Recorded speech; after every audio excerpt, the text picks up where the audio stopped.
आज फिर भी हम आएंगे जेरेमिया चैप्टर इंट्रोडक्शन से लेकर हम शुरू करेंगे। अध्याय 1 से लेकर जल्दी जल्दी और एक बार समराइज करते हुए रिव्यू करते हुए हम जाएंगे। जेरेमिया हिंदी में क्या था? इर्मिया। जेरेमिया का नाम का अर्थ क्या था? रोने वाला व्यक्ति, वीपिंग प्रोफेट करके नाम आया, क्योंकि उनका जो कहानी जब हम अंदर पढ़ता है हर एक अध्याय का पीछे अध्याय अंध होते हुए रोता है, प्रार्थना करता है, परमेश्वर उत्तर देता है, खुश हो जाता है। और ये जो जेरेमिया नबी का किताब है 52 चैप्टर्स है, टोटल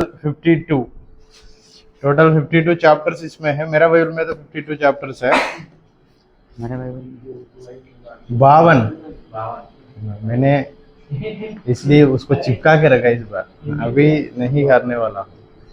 52 चैप्टर्स है।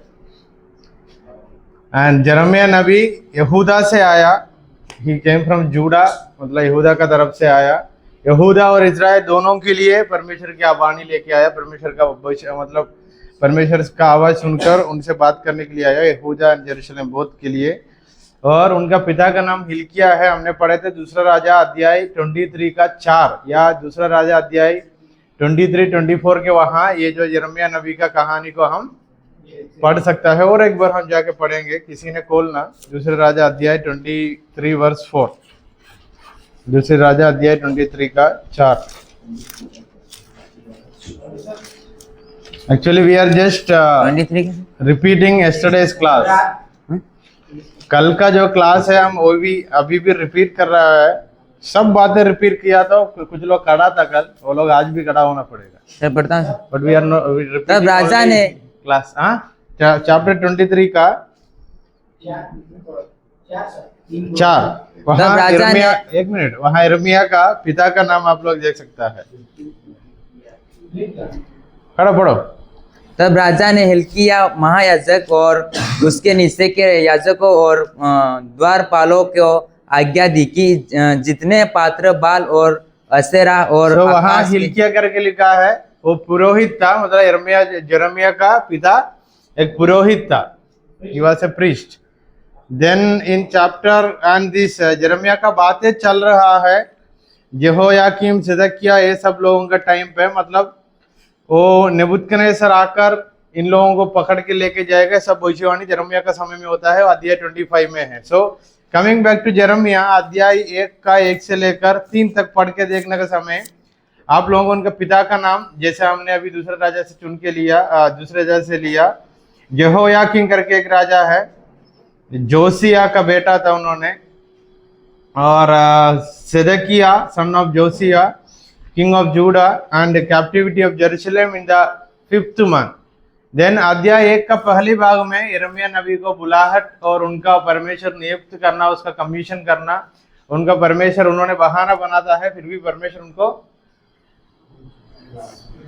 उनका मुंह को छू कर उनका जो कमी है, जो बोलता है कमी, वो कमी को पूरा करके देते हुए आता है। और 11 वचन में आप लोग देख सकता है दूसरी बार परमेश्वर उनसे बातें करता है और इनका सेवकाई में क्या क्या करना है करके अध्याय 1 का 10 में लिखा है। सारी देशों को ऊपर, to pluck up and to break down, to destroy and to overthrow, to build and to plant. इनका सेवकाई का तरीका क्या क्या होगा करके अध्याय 1 का 10 में लिखा है। शंभू, आपको कुछ तो हंसी आ रहा है, क्या हुआ? आप ऐसा बैठा है, आपको देखने, लड़की देखने के लिए लड़का आया जो मुस्कुराते हुए बैठते हैं ना, ऐसे बैठा है। किसी ने देखने के लिए आया और कुछ याद आया?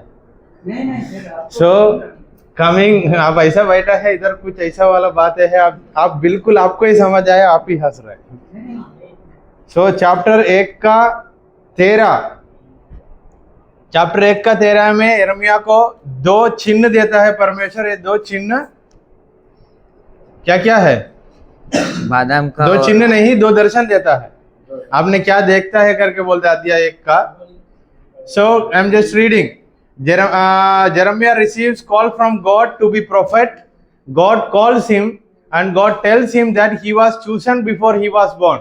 उनका जन्म होने से पहले ही उनको चुन के रखा है इन लोगों का बीच में जाकर सेवकाई करने के लिए। He says that I am a youth and I can do, and God again touch his mouth and he will, God will anoint him, and he will tell him these are the duties, these are the tasks you have to fulfill. And coming to the second part of chapter 1, he will get vision from God. That is verse 13. Sanjay. 13। फिर यहोवा का वचन दूसरी बार मेरे पास पहुंचा और उसने पूछा, तुझे क्या दिखाई पड़ता है? मैंने कहा, मुझे उबलता हुआ एक हंडा दिखाई पड़ता है जिसका मुंह उत्तर दिशा की ओर से है। तब यहोवा ने मुझसे कहा, इस देश के सब रहने वालों पर उत्तर दिशा से विपत्ति आ पड़ेंगी। परमेश्वर ने इनको एक दर्शन देता है, वो दर्शन के रूप में से तो परमेश्वर उनको समझाता है ये तो देश में भी आने वाला विपत्ति क्या है। So through that vision God will inform him, or God will tell him that this is the way I am going to punish these people. इधर तक समझ आया chapter 1? Coming to chapter 2, Israel's unfaithfulness. इस्राएल लोगों का अविश्वासी का मतलब वो लोग परमेश्वर को जानते हुए अविश्वासियों का काम करता है, मतलब दूसरी गलत काम करता है। God tells Jeremiah to pass his message to Jerusalem. So chapter 2 में यरूशलेम के लिए संदेश देने के लिए बोलता है यिर्मयाह से। God recalls how Israel was once faithful and dedicated to him, but laments over them turning away. अध्याय 2 में ये इजराइल लोग एक समय में कितना विश्वासी योगी बन के जिया था, अभी कितना अविश्वासी योगी बन के जी रहा है करके बात है। यिर्मयाह को परमेश्वर समझाते हुए बताता है, ये जो संदेश अभी मैंने बताने वाला हूं उनके पास जाकर बताना। The chapter highlights God's grief over Israel's unfaithfulness. अध्याय 2 में परमेश्वर का क्रोध नहीं है, उनका संतान चुने हुए लोग ऐसा हो गया करके इज वेरी सैड, दुख होता है। कौन सा चैप्टर में? 2 में। सो चैप्टर 2 में again God will tell him that they are worshipping idols, which means they broken the first commandment. पहला आज्ञा को तोड़ के हुए जी रहा है। आइडल्स मतलब मूर्तियों को पूजा करते हुए जी रहा है, इसलिए परमेश्वर दुखी होते हुए परमेश्वर यिर्मयाह से बताता है। देन चैप्टर 3 में यिर्मयाह से परमेश्वर बताता है, इजराइल से जूडा से जाकर बताना, मन फिराना, वापस आना। मैं अगर if you are coming back after repenting I will restore you. अगर मन फिराकर वापस आया तो फिर मैंने आपको स्वीकार करूंगा और क्षमा करूंगा करके चैप्टर 3 में। This chapter emphasises God's willingness to forgive. So chapter 3 में फोकसिंग ऑन गॉड्स फॉरगिवनेस, परमेश्वर का क्षमा के बारे में चैप्टर 3 बताता है। Coming to chapter 4, impending disaster. Jeremiah conveys God's warning of an impending disaster due to sins of the people. This chapter describes an anguish and destruction that will come upon them, with Jeremiah imploring Judah to circumcise their heart and avoiding coming calamity. So यहूदा का लोगों से यिर्मयाह बताता है, आप लोग अनाज्ञाकारी बन के जिया तो बड़ा विपत्ति आने वाला है, और अपना दिल को, अपना हृदय को सर्कमसाइज करना, मतलब जो बातें दिल का अंदर नहीं होना है उसको काट के निकाल देना, ऐसा वाला एक मतलब आता है इधर खतना के बारे में बताया तो। सो ये बताता है, उल्टे बताता है वो विपत्ति नहीं आना है तो अभी भी टाइम है, मन फिराओ और वापस ये लोग नहीं आता है। कमिंग टू चैप्टर 5, अभी चैप्टर 4 में यहूदा के लिए बताया, चैप्टर 5 में यरूशलेम के लिए बताता है। God instructs Jeremiah to walk through Jerusalem and find anyone who seeks truth and peace. So chapter 5 में यिर्मयाह नबी से परमेश्वर बताता है, जाकर यरूशलेम में चल के देखना, अगर एक इंसान भी, अगर कुछ झुंड अच्छा जीवन जी रहा तो उनको हम संभालेंगे, बाकी लोगों को दंड। यिर्मयाह जाकर देखता है, he will go and he will oversee, or he will walk through Jerusalem and he will find none who is living a holy life. कोई भी नहीं है एक अच्छा जीवन जीने वाला। तब परमेश्वर बोलता है, that's why I am going to punish them, इसलिए मैंने इन लोगों को दंड देना है। कौन सा अध्याय में है? 5। Coming to chapter 6, Jeremiah wants a siege against Jerusalem and calls for the people to seek peace. अभी यरूशलेम से यिर्मयाह बताता है, आप लोग अनाज्ञाकारी मतलब परमेश्वर का बात नहीं मानता है, इसलिए बड़ा दंड आने वाला है। अगर किसी को अच्छा जीवन जीना है तो अभी भी टाइम है, जैसा यहूदा का लोगों को बताया, यरूशलेम भी बताता है। However, they are unresponsive. इतना बताने के बाद भी वो लोग कोई उत्तर नहीं दिया। Unable to find, this chapter depicts a city under siege due to its refusal and warning on the city. इसलिए परमेश्वर बोलता है, मैंने इन लोगों को दंड देने वाला हूं करके बताता है। कौन सा देश को? यरूशलेम। Coming to chapter 7 the temple sermon, पहला सरमन करके हमने पढ़े थे, द फर्स्ट प्रचार। Jeremiah stands at the gate of the Lord's house and delivers God's message. He wants the people not to trust in deceptive words and challenges them to amend their ways.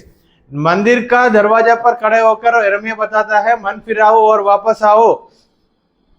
कुछ लोग आपको धोखा देने के लिए ये समाचार लेके आ रहा है, कोई दंड दे नहीं आएगा, कोई चाकू नहीं आएगा करके पता, चाकू मतलब स्वॉर्ड, आपको कुछ हमला, आपको कुछ गलत नहीं होगा करके भविष्यवाणी किया, ये लोग विश्वास किया, ये गलत है करके बताते। So he inform them there are many false prophecies you are hearing, don't believe in them. This chapter reveals God's displeasure with the sacrifice and even after living in a sinful manner they are doing the sacrifices, though Jeremiah will tell them पाप में जीते हुए sacrifice किया तो भी या किया तो भी कोई फायदा नहीं है। Coming to chapter 8, so God expresses through Jeremiah that there is no healing for Jerusalem, क्योंकि वो लोग वापस मुड़ के नहीं आया, they are not coming back, इसलिए परमेश्वर बताता है इन लोगों के लिए अभी दंड ही अच्छा है, वहां और कुछ नहीं होगा। The people continue in their sinful ways and do not heed God's word. This chapter describes a sorrowful prophet and God's heartache over city has lost its way. ये जो अध्याय 8 में, in chapter 8 you will see first time Jeremiah is crying, बहुत दुखी होता है, तब परमेश्वर का क्रोध इस शहर का ऊपर आने वाला है। कौन सा शहर? यरूशलेम एंड यहूदा। And out of his sorrow he will cry and he will pray to God. Read chapter 8 का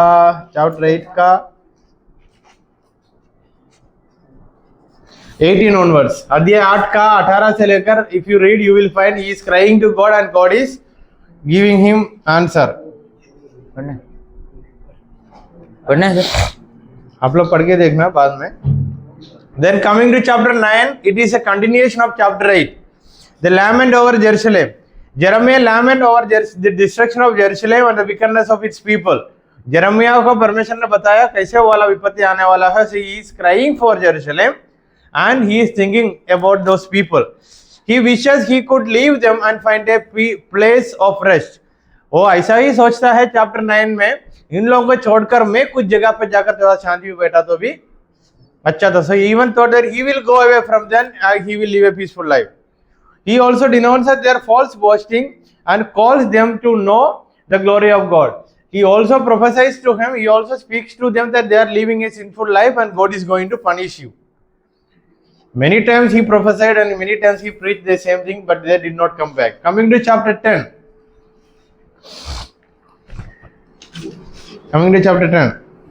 Again chapter 10 verse 1, you will see that hear the word that the Lord speak to you, O house of Israel. Thus says the Lord, learn not the way of the nations, nor dismay the signs of the heavens. और एक बार बताता है, इतना वानिया आप लोगों को मिला, उसको छोड़ना नहीं, स्वर्ग का आवाज को छोड़ना नहीं, इसको मानना, come back. So chapter 10, Jeremiah contrasts the sovereignty of God, who is the creator and ruler of all, with the vanity of idols which are made by human hands and have no power. He also prays to God for mercy and protection from the enemy. So परमेश्वर बताता है इन लोगों के ऊपर शत्रु लोग आकर हमला करके इनका कब्जा करेगा। So chapter 10, he knows that the enemies are going to attack these people, the people of Israel.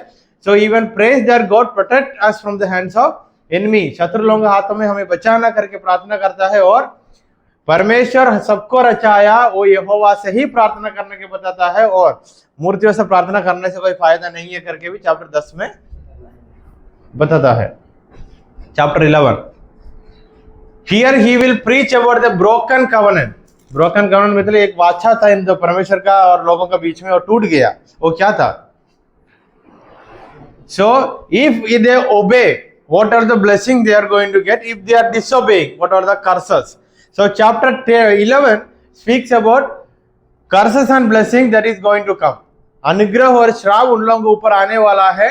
अगर परमेश्वर का आज्ञा मान के जिया तो कितना अनुग्रह मिलेगा, नहीं जिया तो कितना श्राप मिलेगा। ये एक पुराना वाचा है, वो वाचा टूटा हुआ करके उन लोगों को समझाता है। He also reveals that God has heard conspiracy against him by the people of Anathoth. अनाथोत में जीने वाले लोगों ने परमेश्वर का विरोध काम किया और परमेश्वर का विरोध कुटकुटाने लगा, ये भी परमेश्वर सुना है करके बताते. So he also speak that from the people of Anathoth they spoke against God. God already heard that. God tells him not to pray for them, for he will not listen, and he will pray for the people of Israel, and God will tell him, don't pray, I am not going to listen. Where, in which chapter? Chapter 11. Coming to chapter 12. Coming to chapter 12. Read 3 वचन.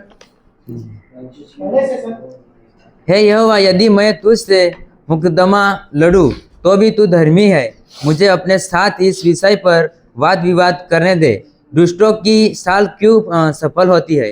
क्या कारण है कि विश्वासघाती बहुत सुख से रहते हैं. So in chapter 12 you will find that Jeremiah had a doubt that क्यों ये बुरे लोग अभी भी बढ़ते जा रहे. Maybe he might be looking into the enemies and saying, शत्रु लोगों को देखकर बोला होगा शायद, क्योंकि वो लोग को पाप में जी रहे फिर भी बढ़ते जा रहे, क्यों उनका जीवन में सब कुछ अच्छा है.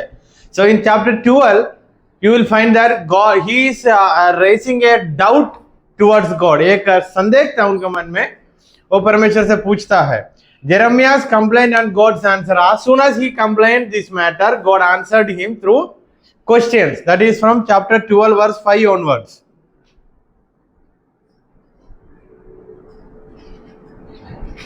And chapter 12 verse 14 you will find out, which is written in chapter 1 verse 10. परमेश्वर नहीं इन लोगों को तोड़ेगा, परमेश्वर नहीं इन लोगों को वापस लेके आएगा. ये बात है अध्याय 12 का 14 में लिखा है. So chapter 12 is a complaint, Jeremiah's complaint and God's answer, and he is commissioning him what God is going to do, or God is informing him परमेश्वर क्या करने वाला है. Coming to chapter 15, God's anger and Jeremiah's lament. Chapter 13, the rain. Chapter 13. So in chapter 13 में दो चिन्ह दिखाता है. वो चिन्ह क्या दर्शाता है? पहला चिन्ह the rained linen cloth, and second one the linen belt, the first one, and the second one wine skin. ये दोनों में से क्या समझाता है परमेश्वर इनको?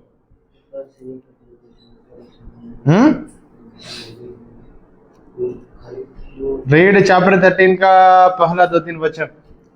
यहोवा ने मुझसे यूं कहा, जाकर सनी की एक लुंगी मोल ले, उसे कमर में बांध और जल में मत बिगने दे. So the first sign shows how the people connected with, bounded with God.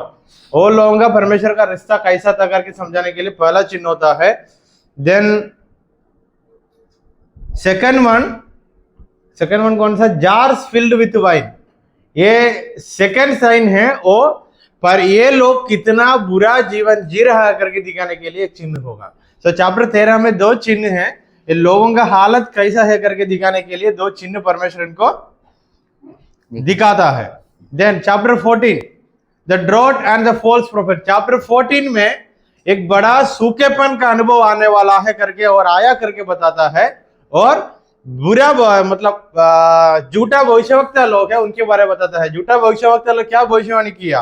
कोई दंड नहीं आएगा, अच्छा ही होगा, भलाई के लिए और ब्लेसिंग्स मिलेगा, यही बताया. तब जेरेमिया ने जो परमेश्वर से पूछा, परमेश्वर ने क्या उत्तर दिया? ये जो लोग झूठ बोल रहा है मेरा नाम लेकर, उनको मैं नहीं भेजा, मेरे नाम पर वो लोग आकर झूठा कहानी बोल रहा है. तू सोचना मत, जैसा लोगों का ऊपर दंड आएगा वैसे ही वही चाकू से, वही स्वॉर्ड से इन लोगों को भी खत्म कर किया जाएगा. सो Jeremiah speaks to God in chapter 14, and in chapter 14 first part you will find out the droughfulness in the land. Then the second part it is all about the false prophets. So Jeremiah will ask to God regarding them, and God will reply to him, then don't worry, I am going to do what I have decided. They came in my name and they are prophesying the false thing, the lies, so I will punish them. So chapter 14 में क्या क्या है? सूखेपन का कहानी और झूठा भविष्यवक्ता कहानी. Coming to chapter 15, God's anger and Jeremiah's lament. अध्याय 15 का पहली 2 वचन पढ़ना संजय. फिर यहोवा ने मुझसे कहा, यदि मूसा और शमूएल भी मेरे सामने खड़े होते तो भी मेरा मन इन लोग. चैप्टर 14 का अंत में शायद परमेश्वर से जेरेमिया ने फिर प्रार्थना किया फिर अध्याय 15 का शुरुआत में ही परमेश्वर ने उत्तर दिया, अगर मूसा शमूएल आकर इन लोगों के लिए प्रार्थना किया तो मैं नहीं सुनने वाला, क्योंकि उतना बुरा जिंदगी ये लोग जी रहा है। और पढ़ो, इन लोगों की ओर ना फिरता, इनको मेरे सामने से निकाल दो कि वे निकल जाए। यदि चैप्टर 15 में 4 अलग प्रकार का विपत्ति आने वाला करके बोला। फर्स्ट वन क्या है? स्वॉर्ड, सेकंड वन अकाल, फेमेन, देन प्लेग विपत्ति, देन कैप्टिविटी, दासत्व में जाने का। सो इन चैप्टर 15 परमेश्वर बताता है इन लोगों को ऊपर आने वाला दंड 4 प्रकार का होता है। ये 4 प्रकार का दंड के बाद ही लोग वापस आएगा। To whom God said, to Jeremiah. Then chapter 15 verse 10 onwards, जेरमिया ने इतना बुरा झुंड में ये भी जुड़ा है ना, इसलिए उन्होंने खुद का बारे में भी एक पश्चाताप का जैसा, मतलब दुख होता है। कैसे दुख होता है? परमेश्वर ये तो ऐसा हो गया, लगभग आप मेरा और मेरा जीवन को देखना। Where? In chapter 15 8 onwards, 10 onwards. Coming to chapter 16, अकाल आया, sword and death. Chapter 16, the sign of Jeremiah's celibacy. Chapter 16 verse 1 में जेरमिया से अध्याय 15 का लास्ट में सब कुछ अच्छा से परमेश्वर को तरह खुशी करके चैप्टर 16 का पहला वचन में आकर बोला शादी मत करो, शादी किया तो तेरा घराना भी ऐसे ही मर जाएगा। समझ आया दानियल? सो चैप्टर 16 का पहले वचन से लेकर कुछ बातें जेरमिया के लिए पर्सनली बताता है। Don't do marriage, don't do marriage. हाँ, अगर वहां एक बात तो हमारे लिए तो है, वहां लिखा है the word of the Lord came to me, you shall not take a wife nor shall you have sons और डॉटर्स इन दिस प्लेस। वो समझना, वहां लिखा है ये जगह पर नहीं होना। अगर ऐसा वाला आवाज हमको सुनाई थी या तो हम जगह बदलेगा, क्योंकि जगह बदला तो शादी कर सकता है। इधर लिखा है ये जो जगह पर जो सेवकाई में है अभी, इधर से शादी मत करना। होप तो है, आशा तो है, कुछ दिनों के बाद इधर का सेवकाई खत्म होगा, जाके शादी कर सकता है। Good point. For thus says the Lord concerning the sons and daughters who are born in this place, मतलब बताता है ये जगह से तू शादी किया तो उन लोगों का मृत्यु भी तू ही देखेगा, उन लोगों का मृत्यु भी बहुत बुरा होगा, इसलिए शादी मत करना करके बोला। जगह बदल देना बाद में, कोई बात नहीं। Coming to chapter 16 verse 14, God will inform to Jeremiah that I will restore the people of Israel. मैंने इस्राएल को लोगों को वापस लाऊंगा। फिर भी देर इज अ टाइम। वो टाइम क्या है हम पढ़ेंगे अध्याय 20 तक आने का समय। Then coming to chapter 17, the sin and the blessing.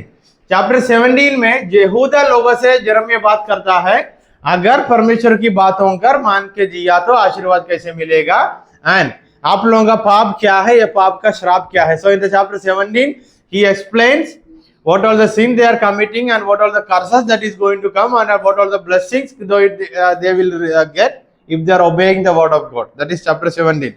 Then in chapter 17 he compares the good person and the bad person, the wicked and the good. And chapter 17 का कौन सा वचन है? 8 Psalms 1 में लिखा है। 8 वचन में अच्छा व्यक्ति कैसा वाला पेड़ है करके एक तुलना किया है। So it also connect with Psalms 1। Yes, sir. Kalpesh को याद है? लिखा है सर मैंने। देन चैप्टर 17 का 14, Jeremiah pray for the deliverance. Again Jeremiah's prayer is there in chapter 17. Jeremiah ने सबका डिलीवरेंस के लिए प्रार्थना करता है। Then chapter 17 19 onwards he again says to people, or God again tells to Jeremiah that you have to celebrate सबत। सबत का दिन पवित्र है, उसको मानना है करके बताता है। ये सबत के मानना करके बताने की कहानी हम पुराना वहां मूसा के वहां भी हम पढ़े थे। Coming to chapter 18, God will send him to a potter's house। potter's house में बेचता है, वहां जाकर वो क्या देखता है? एक कुंवारा था, एक मटका को अच्छा से बनाया, वो अच्छी कुमार, कुंवारा नहीं, एक पोटर, शायद वो शादी नहीं किया होगा, कुमार था। उन्हें एक अच्छा बर्तन को मिट्टी से बनाया था, वो क्या हो गया, बिगड़ गया। टूट गया करके उसको छोड़ा नहीं, फिर उसको लेकर अच्छा से एक बर्तन बनाता है। परमेश्वर बताता है वैसे ही मैंने इजराइल लोगों को बनाऊंगा, एक चिन्ह दिखाते हुए उसके अंदर से एक संदेश देता है। किसको? यिर्मयाह को बताता है। कौन बोला इजराइल करके? अभी तारीफ किया था, बेटा बोलने के लिए मौका देता है। रीड 18 का 5 से लेकर, किसके साथ माइक है वो पढ़ना।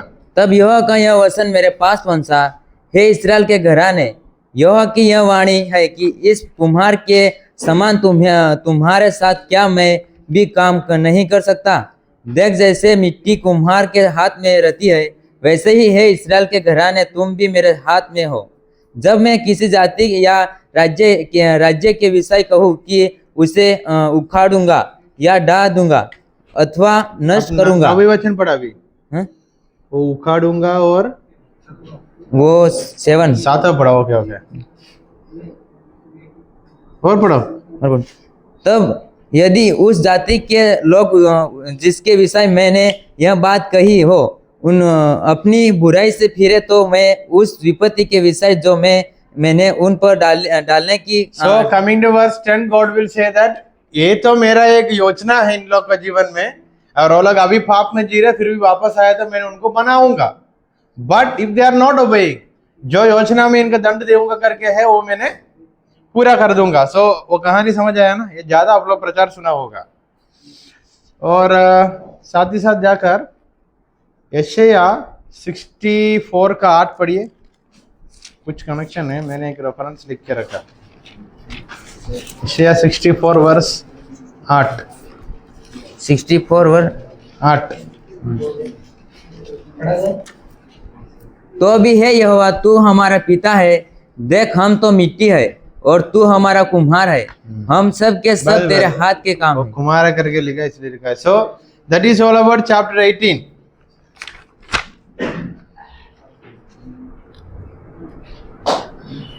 So in chapter 18 he says that he can change his plans for of good or evil depending on the people response. He wants them to repent or face destruction.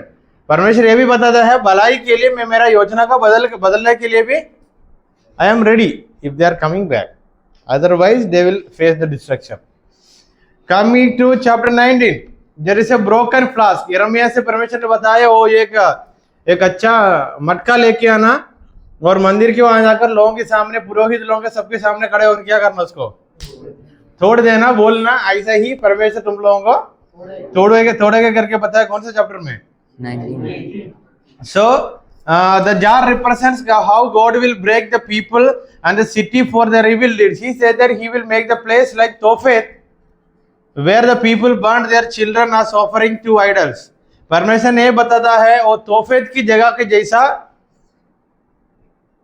ये जगह को, ये जो पूरा जमीन को बदल लूंगा करके परमेश्वर ने बोला।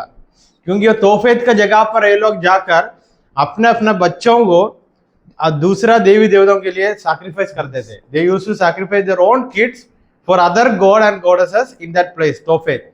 मैंने कल बोला था तोफेत करके जगह पर कूड़ा कचरा डालकर अभी करता है, क्योंकि इतना गंदा काम वो जगह पे लोग किया। परमेश्वर की नजरों से वो एक रिसाइकिल मतलब डस्टबिन है। कमिंग टू चैप्टर 20, सो इन्होंने पुरोहित लोगों के सामने जाकर ये सब कुछ बताया। सो पशुर करके एक व्यक्ति, एक पुरोहित इनका ऊपर गुस्सा करके एक दिया। सुबह आकर इन्होंने बोला तेरा नाम पशुर नहीं है, क्या है? मार्गोमिस्राबीब। क्या है वो? वचन 20 का 2 वचन में लिखा है। So in chapter 20 you will see that Jeremiah was persecuted by priest and his name is Pashhur. And in verse 3, the next day उनको मार के एक जगह पे डाला था। सुबह सुबह आकर यिर्मयाह ने बताया, शायद ऐसा इधर मारा तो आगे बताता है तेरा नाम तो वो नहीं है, क्या है? उतना बड़ा मार मिला होगा। You are but terror on every side. इसका हिंदी में क्या लिखा? तीसरा वचन। तीसरा वचन, सुबह सुबेरे जब परशुर ने यिर्मयाह को काट में से निकलवाया, तब यिर्मयाह ने उससे कहा, यहोवा ने तेरा नाम परशुर नहीं मागो मिर्सिसाबीब रखा है। उसके बाद 14 वचन में बोला in chapter 20 verse 44 he says that जैसा तू मेरा ऊपर दिखाया वैसा तू तेरा जीवन में हो जाएगा और तेरा दोस्त का जीवन में हो जाएगा। ऐसे ही बोला ना, the way you did to me you will do in your own life and to your friends life. ऐसा बोला यिर्मयाह, ऐसा ही हो गया। So that is persecution of Jeremiah, that is in chapter 20.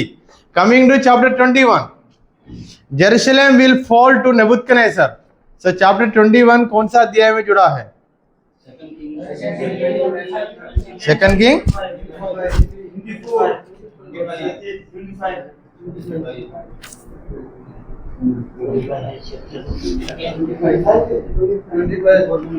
Verse 3 पढ़ो।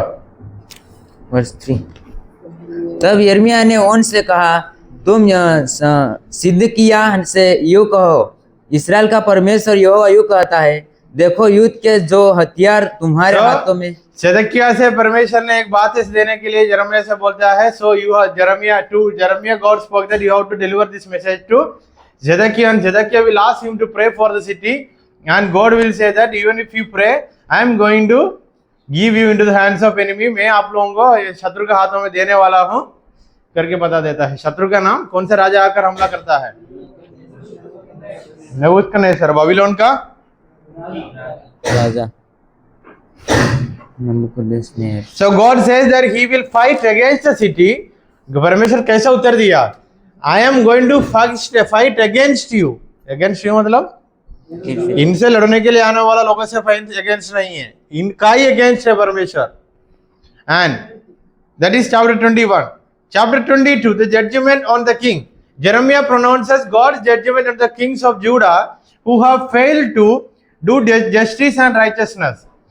जो राजा लोग है परमेश्वर का न्याय और परमेश्वर के धार्मिकता में नहीं जिया यहूदा का, उनका ऊपर कैसा दंड आने वाला है, परमेश्वर कैसा पनिशमेंट देने वाला है करके भविष्यवाणी chapter 22। So chapter 22 is all about judgment upon kings of Judah। He singles out Shallum, Jehoiakim, Coniah and predicts their downfall and exile। कौन सा राजा? शल्लूम, जेहोयाकीम, कोनिया। कहाँ लिखा है वो? चैप्टर 22। किसी को मिला? 11 से लेकर पढ़ के देखना। 11 से, क्योंकि यहूदा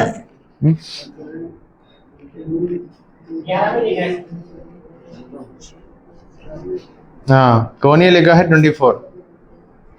जेहोयाकीम का बेटा था। So chapter 22 is all about the judgment that is going to come upon the kings of Judah। Chapter 24, the 2 basket of figs। पढ़िए 23। no chapter 23, the righteous branch। sorry, हाँ पढ़िए। उन सरवाहों पर हाय जो मेरी सराय की भेड़ बकरियों को तितर बितर करते हैं और उनका नाश करते हैं। यह कहता है, इसलिए इस्राएल का परमेश्वर यहोवा अपनी प्रजा के सरवाहों से यूं कहता है, तुमने मेरी भेड़ बकरियों की सुधि नहीं ली। So chapter 23 is connected with chapter 22, God's word that coming to the people that इन लोगों का अगवा लोग ही बहुत लोगों को इधर उधर भटकाते हुए काम करवाया, मतलब कंफ्यूजन डाला इनका लोगों का ऊपर। इसलिए परमेश्वर का वाण ये है, ये जो चरवाहा लोग है लोगों को इधर उधर घुमाया और गलत कामों के लिए प्रोत्साहन किया, उनका ऊपर आने वाला दंड के बारे में। So how God is going to punish the leaders, those who mislead the people of यहूदा एंड इस्राएल। Those things and those punishments are there in chapter 23। And at the same time he speaks about a righteous leader will come from the tribe, from the genealogy of David। दाऊद का वंश से एक धर्मी अगुआ आएगा। वो किसको दर्शाता है? प्रभु यीशु मसीह को। And he will say that he also informs about, he also exposes the lies and dreams of the false prophet who speak in God's name but not by his authority. ये भी बताता है chapter 23 में, there are many false prophets, they are prophesying out of their vision but not with the authority of God. So we can learn something, that there are people who prophesy, but prophecy should come with authority of God. If that is not from the authority of God, that is false prophecy. उदाहरण के लिए, मैं पाप में जी रहा हूं, किसी ने मेरा पैसा आकर भविष्यवाणी किया, सब कुछ अच्छा से होने वाला है, 2 महीने में अमेरिका में जाएगा, इस सब पैसे होकर तो बड़ा होगा, तुरंत मैं क्या कर देता हूं, आमीन, क्योंकि वो मेरे खुशी करने वाला बात है। परमेश्वर ऐसा नहीं करता है, गलत है तो गलत को सीधा सीधा बोलते हुए काम होता है, वो हम समझने की जरूरत है। So that is there in chapter 23 and coming to chapter 24, the 2 basket of figs. Figs का हिंदी पिग नहीं, फिग। पढ़िए chapter 24। जब बेबीलोन का राजा नबूकदनेस्सर यहोयाकीम के पुत्र यहूदा के राजा यकोन्याह को और यहूदा के हाकिमों और लोहारों और अन्य कारीगरों को बंदी बनाकर यरूशलेम से बेबीलोन को ले गया, तो उसके बाद चैप्टर 24 में 2 फिग्स है, इसका हिंदी क्या है मुझे पता नहीं, आप लोग कुछ समझ लेना। 2 बास्केट ऑफ फिग्स, ये 2 बास्केट में फिग्स है, अंजीर का फल 2 टोकरा, टोकरे, ये जो अंजीर का फल 2 टोकरे में दिखाता है, ये पहली वाला दिखाकर ये बोलता है, ये लोगों को दासत्व में बेचकर वापस में लेके आऊंगा, वो अच्छा वाला है। जो बुरा वाला है, सिदकिय्याह का जो झुंड है, उन लोगों को मैंने पूरा का पूरा छोड़ दिया। तो यिर्मयाह का एक विजन आता है, एक कुछ अच्छा फल कुछ बुरा फल। अच्छा फल का क्या मतलब क्या है, दासत्व में जाने के बाद ये लोग को वापस परमेश्वर लेके आएगा, वो लोग है अच्छा फल, मतलब अच्छा करवा के लेके आ रहा है। एंड द सेकंड बास्केट में जो है वो बताता है सिदकिय्याह करके जो व्यक्ति है, उनका और उनका झुंड को मैंने छोड़ दिया करके परमेश्वर बताता है, कर्ज दे दिया, श्राप दे दिया। तो दैट इज चैप्टर 24। छोटा पंकज समझ आ रहा है? कभी भी अंजीर का पेड़ देखा? नहीं देखा तो यूट्यूब में जाके देखना। जैसे क्लास होता है ना, क्लास में जुड़ते जुड़ते इंस्टाग्राम में रील्स देखता है। एक दिन मैंने पकड़ा था, याद है ना? Chapter 25, the 70 years of captivity. Read chapter 25। योशिया के पुत्र यहूदा के राजा यहोयाकीम के राज्य के 4थे वर्ष में, जो बेबीलोन के राजा नबूकदनेस्सर के राज्य का पहला वर्ष था, यहोवा का जो वचन यिर्मयाह नबी के पास पहुंचा, उसे यिर्मयाह नबी ने सब यहूदियों और यरूशलेम के सब। Chapter 24 is the summarization of the entire 24 chapters. अध्याय 25 बाकी 24 चैप्टर में जो बातें किया हुआ है सबका समरी देते हुए बताता है। नाउ 70 इयर्स के लिए बंधुआई होगा, 70 इयर्स के लिए बंधुआई होगा। बंधुआई में लेके जाने के लिए नबूकदनेस्सर राजा आएगा to conquer and enslave them for 70 years. He also prophesies that Babylon will be punished after 70 years. So chapter 25 is the summary of chapter till chapter 24. ऐसे लिखा है ना? और एक बार समरी बताया। Then he said, बाबिलोन के राजा नबूकदनेस्सर आएगा, तुम लोगों को बंधुआई में लेके जाएगा, दासत्व में लेके जाएगा, एंड 70 इयर्स तक ये बंधुआई होगा। 70 इयर्स के बाद बाबिलोन को भी परमेश्वर दंड देगा। सो यिर्मयाह प्रेड समवेयर, क्या प्रार्थना किया था? क्यों बुरे लोग परमेश्वर इतना। सो इधर उत्तर दोनों के लिए मिलता है, यिर्मयाह को भी मिला, लोगों के लिए मिला। 70 इयर्स नोट करके रखना, 70 इयर्स है करके यिर्मयाह नबी की द्वारा परमेश्वर ने पहले ही बोला था। बोला है नहीं बोला? नोट करके रखना, वो पूरा पढ़ना पड़ेगा।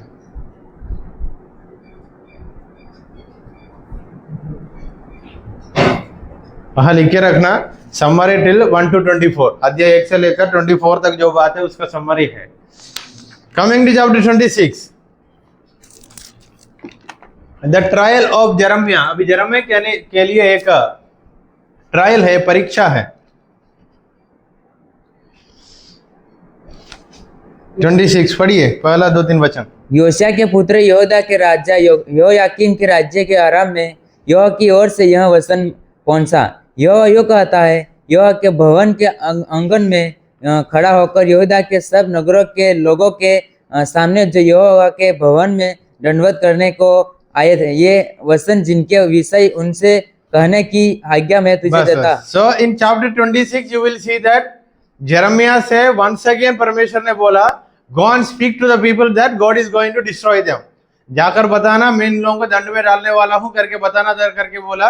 ये मंदिर में जाकर बताया, मंदिर में जाकर बताने के समय वहां का झूठा भविष्यवक्ता लोग और वहां का पुरोहित लोग सब लोग मिलकर जेरेमिया को मारने के लिए सोचा। So the same kind of situation you will see in the book of Acts.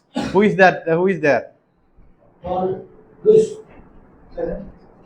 Same kind of situation, किसी ने बात किया, लोग सब मिलकर इनको मारने के लिए सोचा और मार डाला। प्रेरितों का काम है, स्टीफनुस। सेम काइंड ऑफ संदर्भ है इधर भी। इन्होंने जाकर बात किया मंदिर में, तब वहां का प्रीस्ट एंड द प्रोफेट बोला ये जो बंदा है ये झूठा है करके इनको मारना शुरू किया। समझ आया? स्टीफनुस का कहानी पता है? yes, छोटा पंकज को नहीं पता? बचपन से लेकर मसीह में है ना? है या नहीं वो बताओ, चेहरे में कोई एक्सप्रेशन नहीं है, ऐसा बैठा है कोई सुनाई नहीं दे रहा। बचपन से लेकर मसीह है, मसीह में है, घूमता था, खलीचे में नहीं गया, इसलिए अभी देखो पूरा घंटा इधर ही बैठना पड़ेगा। जब वापस मिला ना 2-3 गुना ज्यादा मिल गया। कहाँ घूमता था? गांव में। गांव में कितना गली है? गली नहीं है, पूरा ग्राउंड है। हर एक घर का बीच में से रास्ता है ना, उसको गली बोलते हैं। घर का बीच में से रास्ता नहीं है तो फिर उसको गली बोलता है। गली मतलब 2 घर का बीच में से एक छोटा सा रास्ता होगा, उसको गली। पहाड़ में रहता था। मूसा के समान ट्राई किया, फिर भी जलते हुए झाड़ी दिखाई नहीं दिया, इसलिए इधर आ गया शायद। कौन सा पर्वत था? पर्वत का नाम क्या है? सिनाई। जल जाएगा। सो chapter 26, priest and the false prophets will accuse him and they will try to kill Jeremiah. वहां से हम छोटा पंकज का जीवन में चले गया। Then they will say that there was a prophet named Uriah. हमको खेती में यूरिया की जरूरत है। URIAH, urea. इनको ये भी ऐसे ही भविष्यवाणी किया था, हमने उसको मार डाला था, वैसा जेरेमिया को भी। So they said that there was a prophet who prophesied against the people, so we killed him the same way we will kill whom? Jeremiah. So that is chapter 26. Coming to chapter 27, the yoke of Babylon.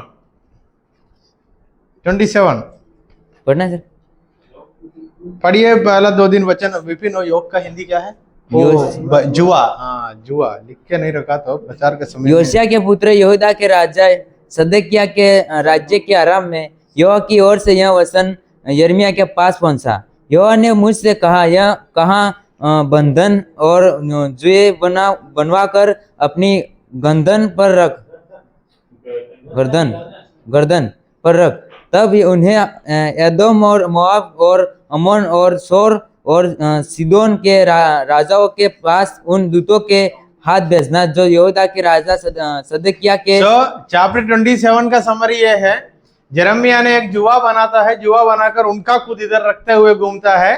This is a symbol that the people going to suffer under जुआ of नेबुकदनेस्सर। बाबिलोन का राजा Nebuchadnezzar के अधीन में जैसा सताव होगा उसको दर्शाने के लिए, दिखाने के लिए परमेश्वर इनको क्या बोला? एक जुआ बनाकर खुद का गर्दन पे रखकर घूमना, दिखाना। और he will tell to the other kings also. Nebuchadnezzar का पीछे चल के जीना तो होगा, नहीं तो मरना, और कुछ नहीं।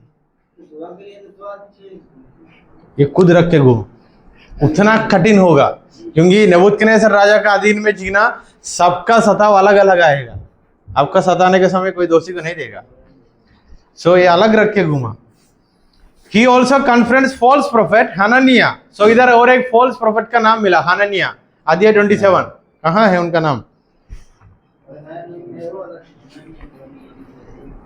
28 में सर।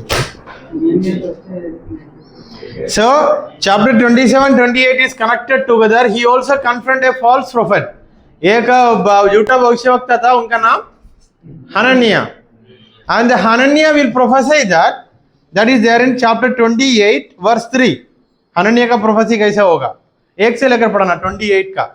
फिर उसी वर्ष अर्थात यहूदा के राजा सदकिय्याह के राज्य के 4थे वर्ष के 5वें महीने में अज्जूर का पुत्र हनन्याह, जो गिबोन का एक भविष्यवक्ता था, उसने मुझसे यहोवा के भवन में याजकों और सब लोगों के सामने कहा, इस्राएल का परमेश्वर सेनाओं का यहोवा यूं कहता है, मैंने बेबीलोन के राजा के जुए को तोड़ डाला है। यहोवा के भवन के जितने पात्र बेबीलोन का राजा नबूकदनेस्सर इस स्थान से उठाकर बेबीलोन ले गया, उन्हें मैं 2 वर्ष के भीतर फिर इसी स्थान में। क्या भविष्यवाणी करते हैं उन्होंने? परमेश्वर ने मुझे बताया ये जो जासूस में बंधुआई में जाने का सफर कितना साल के लिए होगा? सिर्फ 2 साल के लिए होगा। वही अच्छा लगता है ना लोगों को, 70 अच्छा है, 2 अच्छा है, ये 2 साल में खत्म करके वापस आएंगे करके सब लोग उसको मान लिया। कमिंग टू 28 वर्स 12 पढ़ना सर। जब हनन्याह भविष्यवक्ता ने यिर्मयाह भविष्यवक्ता की गर्दन पर से जुआ उतार कर तोड़। हमारा झूठा भविष्यवक्ता क्या किया? ये झूठा भविष्यवाणी बोलते बोलते जो जुआ उन्होंने यिर्मयाह ने रख के घूमता था उसको तोड़, जैसे आजकल पादरी लोग करते हैं, बाइबल लेकर in the name of Jesus करके मारते हैं ना, तब दुरात्मा निकल जाता है। ऐसा वाले काम उन्होंने किया, उसका नाम है हनन्याह ने किया। यिर्मयाह को परमेश्वर ने रखने के लिए बोला, परमेश्वर ने रखने के लिए बोला, उसको कौन तोड़ा? झूठा भविष्यवक्ता ने तोड़ा। कभी कभी हमारा जीवन में भी यही है, कुछ कुछ बातें परमेश्वर ने हमको दिया होगा, वो झूठा भविष्यवक्ता के क्या कर देते हैं, उसको तोड़ के चले जाते हैं। इसलिए हर एक भविष्यवक्ता के पीछे जाकर प्रार्थना नहीं, आत्मा को परख कर देखने जाओ। समझ है यार?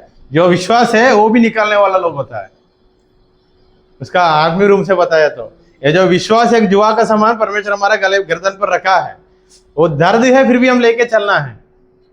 कुछ भविष्यवाणी करने वाला लोग होगा, मैं इसमें से एक सोच में हूँ, एक प्रचार का, हम और पढ़ेंगे। कुछ भविष्यवाणी करने वाला और कुछ पास्टर लोग, कुछ लीडर लोग क्या करेगा, हमारा विश्वास से हमको निकालने वाला बातें बता के चले जाएगा। उदाहरण के लिए मैंने दानियेल से बताया 3 महीने का अंदर अमेरिका में जाएगा करके मैंने भविष्यवाणी किया। कौन बताया करके बोला? अरे परमेश्वर मुझे बताया करके मैंने भविष्यवाणी किया। दानियेल ने बहुत मुसीबत के बीच में था, विश्वास करके बैठा है, 3 महीना हो गया, ये बातें नहीं हुआ। इनका विश्वास क्या हो जाता है? जो पहले था 50-50 अभी कुछ भी नहीं हुआ, 5-50 भी नहीं हुआ। मतलब झूठा बातें बोलने से उनका जीवन में कुछ कमियां और कुछ बातें परमेश्वर ने इसलिए रखा है, वो विश्वास में बने रहने के लिए। मैं आकर क्या किया, 3 महीने में सब छंगाई, करोड़पति बनेगा करके बोला। जो विश्वास में हो भी। सो इधर ये झूठा भविष्यवक्ता आकर यिर्मयाह नबी का जो गले पर जो गर्दन पर रखा था जुआ को तोड़ दिया। उसके बाद वो नबी को क्या हो गया, आगे पढ़ो 13 वचन। या जाकर हनन्याह से यह कह, यह यूं कहता है, तूने काट का जुआ तो तोड़ दिया, परंतु ऐसा करके तूने उसके बदले लोहे का जुआ बना लिया है, क्योंकि इस्राएल लकड़ी का जुआ का तोड़कर क्या रख दिया? लोहे का। भी तोड़ना नहीं होगा। 14 क्योंकि इस्राएल का परमेश्वर सेनाओं का यहोवा यूं कहता है कि मैं इन सब जातियों की गर्दन पर लोहे का जुआ रखता हूँ, और वे बेबीलोन के राजा नबूकदनेस्सर के अधीन रहेंगे। और connecting this things to the present context, जो लोग ऐसा भविष्यवाणी करता है, जो लोग उसके पीछे जाता है, परमेश्वर की वचन ये है, ऐसा वाला काम करना लोगों का गले गर्दन पर कैसा वाला जुआ रखा है अभी? लोहा का। बहुत मुश्किल होगा उसका लेकर घूमना। कमिंग टू 15 यिर्मयाह नबी ने हनन्याह नबी से यह भी कहा, हे हनन्याह, देख यहोवा ने तुझे नहीं भेजा, तूने इन लोगों को झूठी आशा दिखाई है, इसलिए यहोवा तुझसे यूं कहता है, देख मैं तुझको पृथ्वी के ऊपर से उठा लूंगा। इसी वर्ष में तू मरेगा, क्योंकि तूने यहोवा की ओर से फिरने की बातें कही है। इस वचन के अनुसार यूहन्ना उसी वर्ष के 7वें महीने में मर गया। किसका भविष्यवाणी पूरा हुआ? हनन्याह ने भविष्यवाणी किया था, वो कुछ नहीं हुआ। यिर्मयाह ने हनन्याह के ऊपर भविष्यवाणी किया था, वो हो गया। So coming to chapter 29, that is a letter that Jeremiah is writing to exiles. एक पत्री लिख रहा है ये दासत्व में जाने वाला लोगों के लिए। That is chapter 29. So chapter 20, if you want to understand the entire context of chapter 29, you have to read from chapter 17 or you have to recall the stories from chapter 17. 17 का 22 पढ़िए। 17 Chapter 17 verse 22.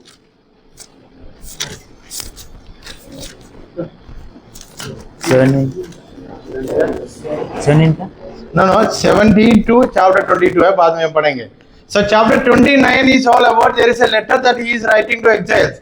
Jeremiah writes a letter to the exiles in Babylon, telling them to settle down and seek the welfare of the city.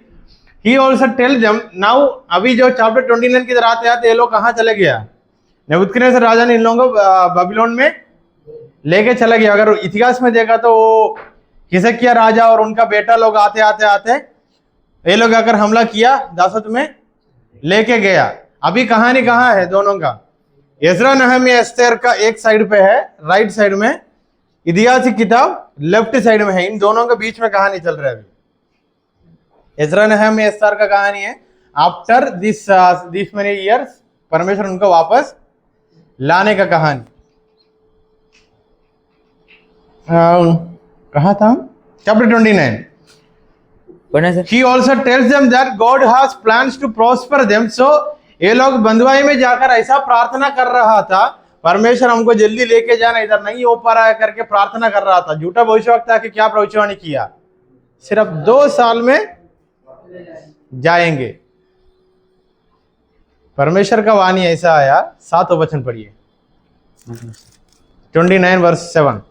परंतु जिन नगर में मैंने तुमको बंदी करा के बेच दिया है, उसके कुशल का यत्न किया करो और उसके हित के लिए यहोवा से प्रार्थना किया करो, क्योंकि उसके कुशल से तुम भी कुशल के साथ रहोगे।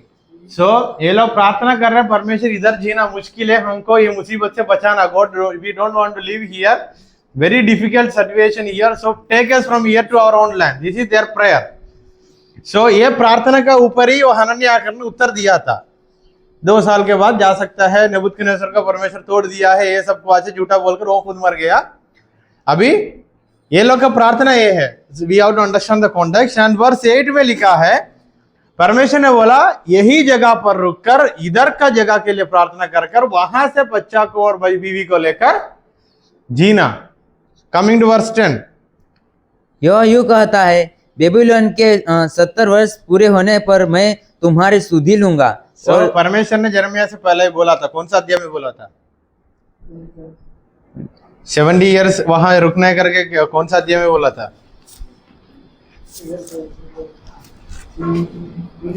25।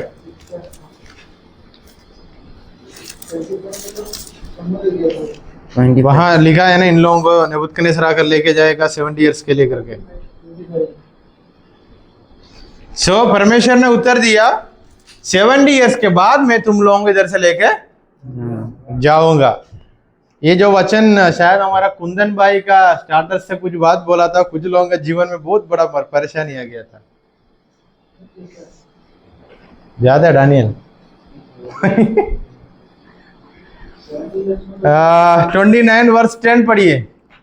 10, यहोवा यूं कहता है, बेबीलोन के 70 वर्ष पूरे होने पर मैं तुम्हारी सुधि लूंगा और अपना यह मन भावना वचन के मैं तुम्हें इस स्थान में लौटा ले जाऊंगा, पूरा करूंगा। 11, क्योंकि यहोवा की यह वाणी है कि जो कल्पनाएं मैं तुम्हारे विषय करता हूँ उन्हें मैं जानता हूँ, वे हानि की नहीं वरना कुशल की ही है। ओके, बस। So they expected a deliverance within few years maybe, कुछ साल के अंदर ही हमारा डिलीवरेंस हमको इधर से जाने के लिए वो लोग प्रार्थना किया, परमेश्वर ने क्या बोला 7 इयर्स के बाद मैं आकर आप लोगों को लेके जाऊंगा। अभी जो हो रहा है आपको बुराई के लिए नहीं भलाई के लिए ही, क्योंकि वो दो क्या बोलता है, 2 बास्केट में अंजीर का फल दिखाकर परमेश्वर ने बोला था ये जो पहली वाला है इधर से वापस आए हुए लोग, अच्छा लोग, वो है जिसको मैंने पूरा का पूरा छोड़ दिया, वो लोग, समझ लिया। मेरे मन के अंदर एक डाउट घूम रहा है, जब इजरा की वहां हम पढ़ के आए थे, इन लोगों को 50 साल के बाद आएगा करके हम पढ़ा था, कहाँ पे इधर 70 इयर्स करके है, शायद correct date is 70 years. 70 years वाला है, 70 years के बाद इज़रा। हाँ, सो इजरा नहमिया को कहानी आता है ये बंधुआई में जाने का 70 इयर्स के बाद।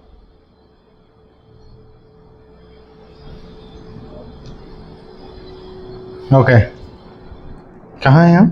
Chapter 29। Coming to chapter, there is one more false prophet. His name is Shemaiah.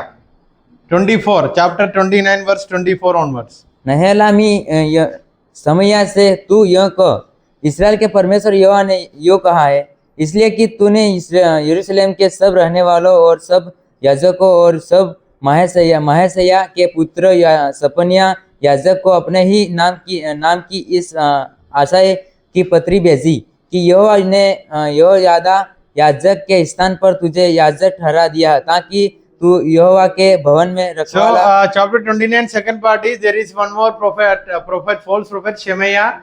He speaks against the word of God, which means jeremiah ने क्या बोला उसका विरोध बात करता है। chapter 29 का 32 onwards you will find that God is going to punish Shemaiah also. God is going to punish Shemaiah also. उनका संतान को ऐसा दूंगा करके परमेश्वर ने बहुत बातें बोला। Coming to chapter 30, restoration for Israel and Judah. The promise of restoration. Jeremiah receives a word from God telling him to write in a book all the words that he has spoken to him. So chapter 30 you will see Jeremiah is writing the words that God spoke to him in a book. एक book में Jeremiah ने लिख रहा है क्योंकि परमेश्वर ने बोला God promises to restore Israel and Judah from their captivity and to heal their wounds. परमेश्वर ने जेरेमिया से बोलता है now it is the time that we will rescue them. मतलब उन लोगों को हम बचाने का, वापस लेके आने का समय आया है। मतलब ये अध्याय का बीच में सालों का गैप है। There is big gap between all these episodes. He also promised to raise up a new leader from David's line. Chapter 13 में वन मोर प्रॉमिस परमेश्वर ने बताता है दाऊद की जीनियोलॉजी से एक अगुआ को मैंने खड़ा कर दूंगा। Who will rule over them with justice. He also promised to punish their oppressors and make a new covenant with them. Once again God will tell, मैं बाबिलोन को दंड दूंगा करके बोला था, वो पनिशमेंट मैंने जरूर दूंगा। सो चैप्टर 30 क्या है? A promise of restoration and दाऊद की घराने से एक लीडर आने का promise. There is a promise that from the line of David, a leader will come and he will rule over them. So chapter 1 to 30 हमने खत्म किया। Any doubt?